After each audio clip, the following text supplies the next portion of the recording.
The House is a new comedy film starring Will Ferrell and Amy Poehler.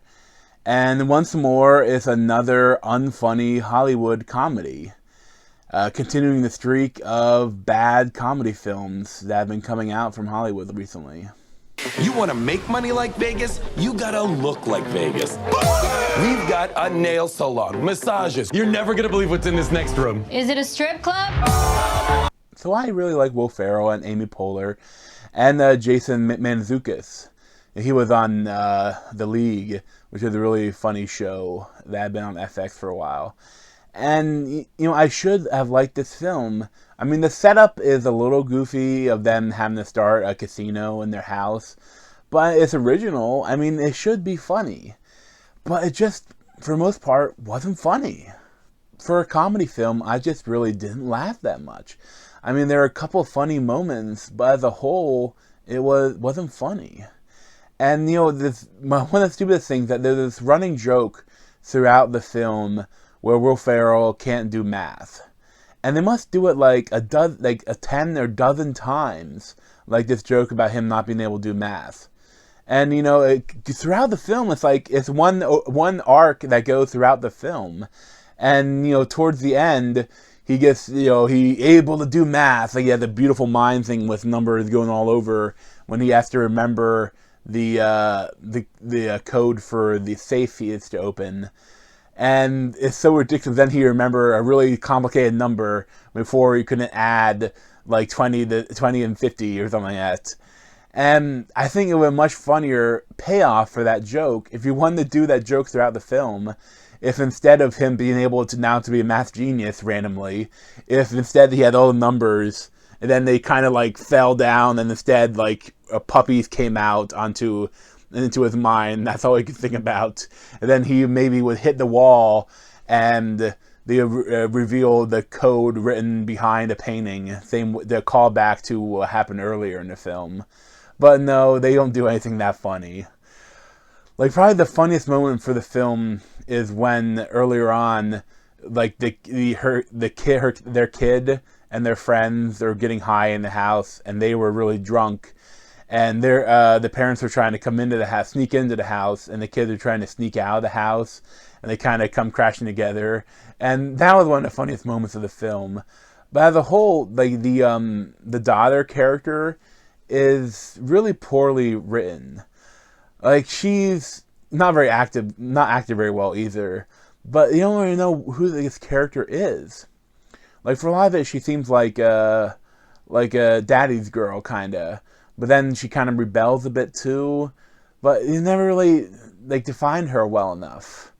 And it's just really as just a foil for needed a reason for them to have to create a casino in their friend's house.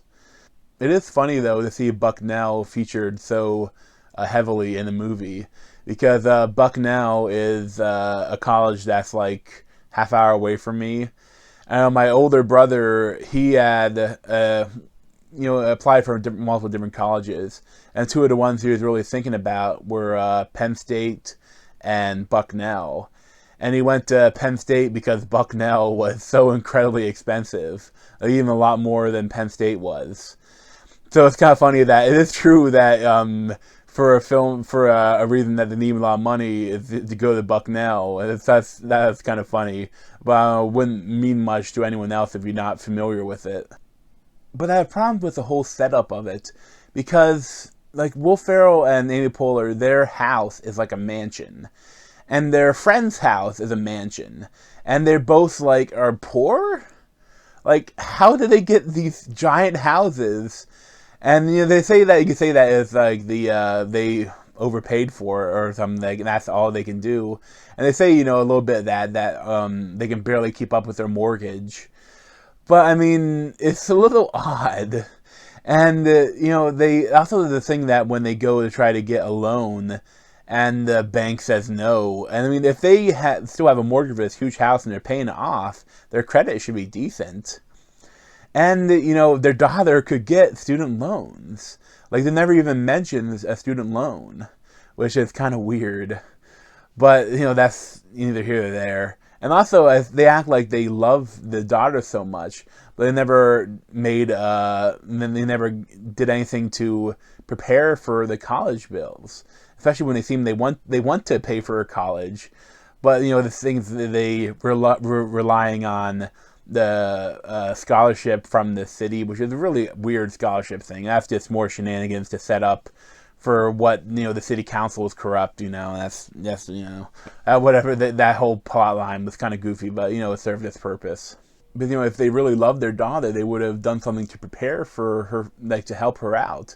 I know my dad, when I was born, he set up a TAP account where that, like, every paycheck, a little bit of money was taken out and put into this account automatically, which would then gain interest that I could use to go to college.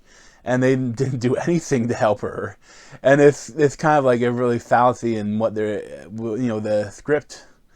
And also with the whole casino thing, they're aiming for like $500,000, and they get, like, at one point they have like $300,000. And the thing is, it don't look like they're in that big of a city, and there can't be that many people going to this casino in their house. So they would, like, they're making all of their friends go into debt, I assume, because they're taking all the money from them, and they never even really examined that.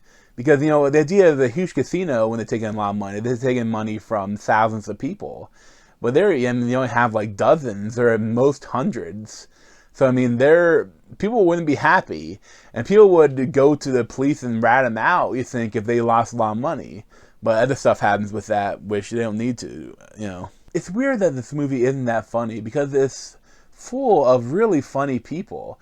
And I know when they went and on different late night talk shows, and the interviews were funnier than what they did in the film.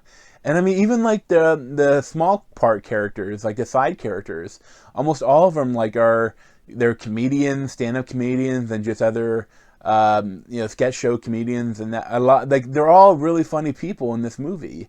And I really think I have to put it down to the director, Andrew J. Cohen, who also partially wrote it with Brendan O'Brien. You have to put the director and the scriptwriters for not being funny, and then for the studio for greenlighting this film. And it puts it down to another horrible comedy. And it worries me about comedies because it did not do well at the box office. Like, it bombed. So I'm worried that what's going to happen, will the studios realize that, oh, we need to make good comedies, or will they think that comedies are too much of a risk and that people aren't going to see them? Instead of not that they're not going to see bad comedies and we have to make a good comedy. I worry about the future of comedy in Hollywood. I'd probably give the film like a 6.5 out of 10. I definitely wouldn't recommend it. It's not horrible. You can, like, if you watch it on TV sometime, there's some enjoyable scenes, but I definitely wouldn't recommend going out of your way to see it. But thanks for watching, and you can check out my other video playlists around my head, or subscribe to me over there. Thanks.